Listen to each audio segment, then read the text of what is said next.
guys, it's Aoife from Words of Clover and I'm here today to do a book haul. I don't do a lot of book hauls on my channel because I try not to buy too many books every month, but over the last few months, really like the start of the year, I have accumulated quite a lot of books. So I'm really lucky to be part of the Book Break UK kind of mailer list, and every month I get an email from them asking me if there's any books that are coming out that I would like to receive. They give like a list of books, and there's always a few that I am very much interested in reading. Now a couple of these that have already come out that I just haven't quite gotten around to but are quite high up on my like my TBR. One of these is the new paperback edition of The Atlas Six by Olive Blake. This is a book that I think was originally self-published and went really big on, I think maybe Book Talk, and I heard like some really great things about this. I think in this one we are following 6 different magicians who are all in this kind of, it's kind of a trial I think that goes on for over a year, and there is a big risk that like not all of them will survive this trial. But I've heard loads of great things about this. It definitely seems like one up my alley. It's one I want to get to really soon. Another one really high up on my TBR at the moment is Sea of Tranquility by Emily St. John Mandel, and this gorgeous proof, which is like this lovely shiny cover. In this one we're following 2 different timelines. I think we're following a timeline in 1912, I think. Following an 18-year-old as he travels. He travels from England to Canada, and then we are following 2 centuries later, we are following another character who is traveling all over Earth from her home in the second moon colony. So there's kind of like a sci-fi element to this one as well, which really intrigues me, as I do love a little bit of sci-fi. So I'm definitely interested on seeing like what this one is about and being able to give like a proper review once I've actually read it. Another absolutely gorgeous proof copy is this one, Moonlight and the Pearler's Daughter by Lizzie Pook. This is just, I cannot describe how beautiful this book is. Like this, I just love having this one on my shelves because it is so pretty. This one is set in the 1800s in Australia, and we're following a young girl whose father is this pearler, and he goes missing and everyone thinks something has happened to him. He's presumed dead, but this girl whose name is Eliza doesn't believe that, and I think this is her going on the search for her father and what actually happened to him. And then another one I'll hopefully be reading this month is Single Bald Female by Laura Price. This one we're following a woman in her 30s who like kind of has it all. I think she has her career sorted, her relationship, she's got like, a good friend group, and then she gets a diagnosis that kind of shocks her and turns her world upside down.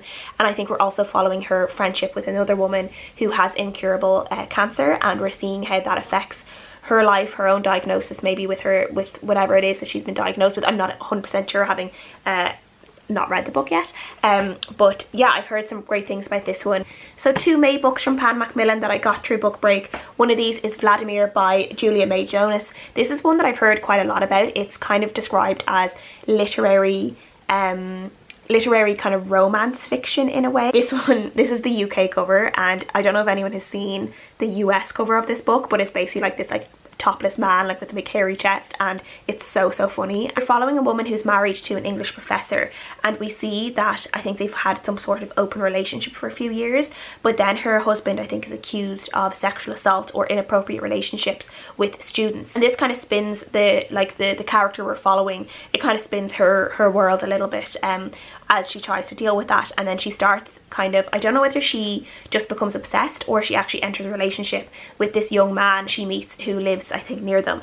And yeah, this is kind of where what this book is about. I'm excited to pick it up and read it, as I've heard some really good things about this. Another one I'm really excited to get to is All the Lovers in the Night by Mieko Kawakami. This one, I have read another of Mieko's books, Breasts and Eggs. I read that I think in January, and I really loved her writing in this. So as soon as I saw that she had a new book coming out, I asked if I would be able to get a copy. This one we're following our character called Fuyoko, who lives alone, fills her days with her job. She's 35, and I think she kind of feels like a relationship romantically is out of her grasp. She doesn't seem to think that she's ever going to get it. With Breasts and Eggs, it was kind of like this real deep dive into a character and their life, and I presume this one's kind of going to be the same. I don't really know what to expect, but what I did love about Breasts and Eggs was just the general like style and tone of Miyeko's writing, so I'm really hoping to get the same here and that I love it as much as I did Breasts and Eggs. The book I have is actually a Irish author, and that is Hearts and Bones Love Songs for Leithfiúd by Niamh Mulvey. This one I think is just a bunch of short stories all about love in like all its different forms. So it says that it is a book about what love does to us and how we survive it. One that will possibly be really interesting, and one I definitely will be reading very soon. Another book out in June is Briefly a Delicious Life. This is by Nell Stevens. This one sounds really interesting. This one we are following 2 men, George and Frederick. and they are staying in this monastery in Mallorca. And what this one is about is there is a ghost in this monastery called Blanca, and she ends up falling in love with one of the men. And this is a story about these two men, this ghost, and her obsession with one of them. Back of this book said it is richly witty and utterly compulsive debut novel about creativity, yearning love, and the surprising consequences of one woman wearing a suit and wandering into a Mallorcan village smoking a cigar. So yeah, this sounds really good, and really looking forward to reading it soon. And then 2 books coming out in July. One of them I'm so excited about, and it is The House of Fortune by Jessie Burton. So this is the very much anticipated sequel to The Miniaturist by Jessie Burton, which I have read and reread several times. I absolutely love it. It's one of my favourite books of all time, and it is set in Amsterdam. We are following a young woman called Nell as she marries this older man, and she goes to his house, and her married life is a lot different to what she thought it was going to be. This one we are following what happens we're seeing the fallout of what happened at the end of The Miniaturist, and we are following characters as they are much older.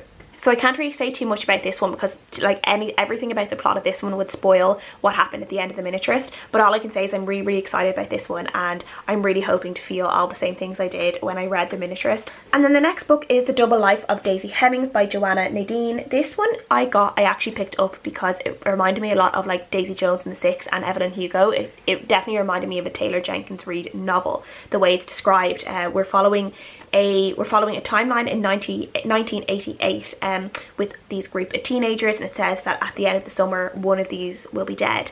And then we also have a timeline of 2018 where a famous actress is telling her story to a ghostwriter who's going to write her autobiography, and I think there's all the story of like this actress telling her life, bringing out like old secrets, very much in the scheme of Daisy Jones and Evelyn Hugo. So yeah, it definitely gives me a lot of those type of vibes, so I'm looking forward to reading it and seeing what it's actually about. The next few books I received from Hachette Ireland. One of these is Factory Girls by Michelle Gallen. I think I briefly talked about this during my Irish readathon. This one is set in Northern Ireland, and we are following a young woman who is working during the summer at this factory, and it's kind of her last summer, I think, maybe between school and maybe going off and doing whatever she wants to do with her adult life, and I think that involves possibly going to London at some point. But then I think things are happening in the factory, things are happening outside politically within her area, and she knows that kind of maybe something's building, something's happening, and possibly this summer will change her life for the better, for the worse. Kind of have to read the book to find out. So this one is out the end of June, and I hopefully will be able to read it before then and give it a proper review. Next book I have is Beth O'Leary's The No-Show. So this one I think is about 3 women who are all connected to this man, and on one night they're all supposed to see him at different points during this one night, and he never shows up. And I think it's about these women possibly finding each other. I don't know if they find out they have a connection with this one man, like what happened to him, and yeah, the story kind of goes from there.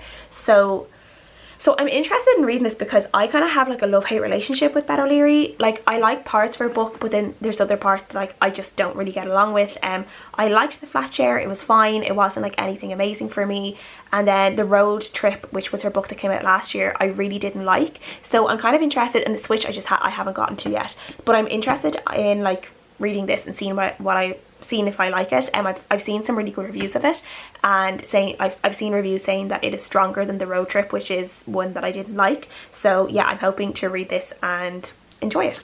And then another book that is out at the moment already, that is Glass Houses by Melanie Murphy. So this is the proof copy, as you can see, that I got from Hachette, and this is a story about 2 sisters who are in a really bad place with each other. Their relationship is really bad, and one of the sisters ends up having to like ask the other one if she can live with her for a while because of her situation isn't great and she needs a place to stay. So she ends up staying with her sister, and this is something about, I think, a greenhouse or a garden. I think gardening ends up bringing the sisters together in some way and helping to mend their relationship, and I think there's some romantic relationships there along the way too. I'm not sure when exactly I will read this one, but yeah, I'm interested to see what it's like, and yeah, And then one I will be getting to soon is actually up next, once I finish my current read, is the next book that I'm going to be reading. That is The Snag List by Sophie White. This is another Irish author following three women, all 30-somethings, Lindy, Alva and Ro. This move to this new place for them feels like slow death by Netflix, neighbourhood WhatsApp groups and Saturday nights in. Potential for exciting possibilities seem to be withering faster than you can say postnatal dryness as their lives are consumed by other halves, domestic drudgery and obligations. But compiling a snag list to send to their builder sees the new friends contemplating their own personal snag lists and inspires a business idea that will change the course of all their lives. But will the friends get their do-over, or do they even really want to? So yeah, this sounds good to me, and one of the reasons I really wanted to pick this up as well is I was listening to the author being interviewed on a podcast called Catch Up with Louise McSharry, and just the way Louise and Sophie were talking about this book, and Sophie describing the characters in the book and what was going on in the book, made me really want to read it, which actually bumped it up on my TBR, which is why I'm reading it next after my current read. Another book I was lucky to receive is All Along the Echo by Danny Denton. I received this from Atlantic Books. This is one I talked about in my upcoming Irish releases video that I put out in March, and this one just sounds really interesting. I've read a book by Danny Denton before. In that one I loved his kind of dystopian-esque look at Ireland, but we are following a radio DJ or a radio host as he travels around Ireland as part of this like PR stunt by this, I think it's like an automobile company or something. It's getting all sorts of different stories from people, and I think it's just a build up of like all these stories, all these people's voices, and it just built up into this one big story. I'll be reading this one this month, as I'm actually already a little bit behind in reading it because it did actually come out in the end of April. I opened 2 books as well through my friend gave me this like 12 books at Christmas thing for Christmas, and each month I'm unwrapping a new book. So I think it was the February book was actually A Good Girl's Guide to Murder by Holly Jackson, which I have read and reviewed already, and this one I really enjoyed. This is about a girl who starts investigating a murder that happened 5 years ago in her local town, and she starts discovering if there's actually more to it than people seem to think. And then the one for March was like a colouring book, and then the one for April was The Stars Beneath Our Feet by David Barclay Moore. This seems really cute. This seems to be like a YA book. I've never heard about it before. It's about a young boy called Lolly whose brother Jermaine was shot and he died unfortunately, and I think in this one we're following how Lolly is dealing with his grief over this. The thing that helps him most is building. His mom's girlfriend gave him 2 huge bags of Legos, and Lolly's working on a project so big it outgrows his apartment. But there are dangers outside, older guys who harass Lolly and jump him and his friend Vega. What would Jermaine want him to do? Get him a crew and take revenge, or build a different kind of world for himself? Lolly's going to have to figure this one out on his own. This one sounds really good. I hope to read it soon. I'm supposed to read it in May because it's supposed to be a book every month. I open it and then I read them the month I open them. So I do need to read this one and then be able to open up the May one because I'm a little bit behind. The books that I was talking about that I picked up from the little free library near me. One of these is Americana by Chimamanda Ngozi Adichie. So I've heard some really great things about this one, so I'm looking forward to reading it and seeing what I think. And then another book I picked up was Pet Sematary by Stephen King. This is one I always hear lots of people talk about. I've actually never read a Stephen King book, which might be shocking to some people. But yeah, maybe this one, having this on my shelves now, will finally get me started to read this. There's a big possibility that this won't even be looked at until like September, October, which typically, very stereotypically of me, is time where I look at thrillers and kind of more spookier books to read. And yeah, so we will see, but I'm looking forward to reading this, so yeah. So I bought 2 of the books that were on the Women's Prize for Fiction long list. I did it last year as well, where I picked 2 books and treated myself to 2 books on the long list. I really enjoyed that, so I decided to do it again this year, and I've been like, maybe I'll just make it a tradition where every year the long list comes out, or the short list, I'll pick out 2 and read them and see what I think. So one of them is Great Circle by Maggie Shipstead. This is one I've heard loads of great things about, and even without reading it, I feel like this might be the biggest contender as a winner, and just from what I've heard, and I just have a feeling that this could be the winning book, but I'm hoping to read it before the winner is announced, so we will see. So in this one we are following a female pilot who takes this like journey in the 1950s, and she ends up being stranded on a part of Antarctic ice without enough fuel. And I think we're following like her last entry in her logbook, and then 50 years later we are following an actress who's actually playing this pilot in a movie. So we are following these 2 different timelines, this actual woman in history, and then the actress who is playing her life, and then her portrayal, I guess, of this woman. So yeah, I've heard really good things about this one, and I'm really looking forward to reading it. The other one that I want to read is The Bread the Devil Need by Lisa Allen Agostini. This one I think is set in Trinidad, I believe. It's either set in Trinidad or following Trinidadian characters. And we are following Alethea Lopez, is about to turn 40. Fashionable, feisty and fiercely independent, she manages a boutique in Port of Spain, but behind closed doors she's covering up bruises from her abusive partner and seeking solace in an affair with her boss. When she witnesses a woman murdered by a jealous lover, the reality of her own future comes a little too close to home. So yeah, really looking forward to reading this. I've heard it's really good. I've heard the Trinidadian dialect in this is really fun to read too, and kind of brings a real kind of spark to the story. So yeah, I'm looking forward to reading this before the Winner's Prize winner is announced. Then one book I've already read but I had to buy myself a physical copy was Trespasses by Louise Kennedy. I've been raving about this book since I read it in March. It's definitely my favourite book of the year. I just keep thinking about it all the time. I really want to reread it already. This one is set in 1975 Belfast, and we are following a young primary school teacher called Kushla as she enters a relationship with this older married man who happens to be Protestant, and we are seeing how their relationship is kind of doomed from the start, but it's like this obsessive really intense love and connection between the two of them, and we are following all of this and all of these things that are happening in Kushla's life, from a child in her class who isn't in a good situation at home that she's trying to help, but then all of this is kind of shadowed by all the violence that's happening every single day in her community because of the Troubles. And this is just, it's so atmospheric. It was so good. I absolutely loved it, and yeah, really highly recommend it. But I had to get a copy of it for my shelves and to reread it as soon as I can. Another book I picked up on a whim because I've just kind of been seeing it in a lot of places, and I just kind of felt a call out to me. That is None of This Is Serious by Katherine Prazifka. And this one is set in Dublin. This one gave me the same vibes as I feel like Snowflake by Louise Nealon, which is another book I really love this year and is also in the category of my favourites of the year so far. So this one we are following a girl called Sophie, and it is Dublin student life is ending for Sophie and her friends. They've got everything figured out, and Sophie feels left behind as they all start to go their separate ways. She's overshadowed by her best friend Grace. She's been in love with Finn for as long as she's known him, and she's about to meet Rory, who's suddenly available to her online. At a party, what was already unstable completely falls apart, and Sophie finds herself obsessively scrolling social media, waiting for something, anything to happen. None of This Is Serious is about the uncertainty and absurdity of being alive today. It's about balancing the real world with online and the vulnerabilities in yourself, your relationships, your body. At its heart, this is a novel about friendships strong enough to withstand anything. So yeah, we'll see. I'm looking forward to reading this, and yeah, it's just one that called out to me, and yeah, I followed the urge, and I decided to buy it.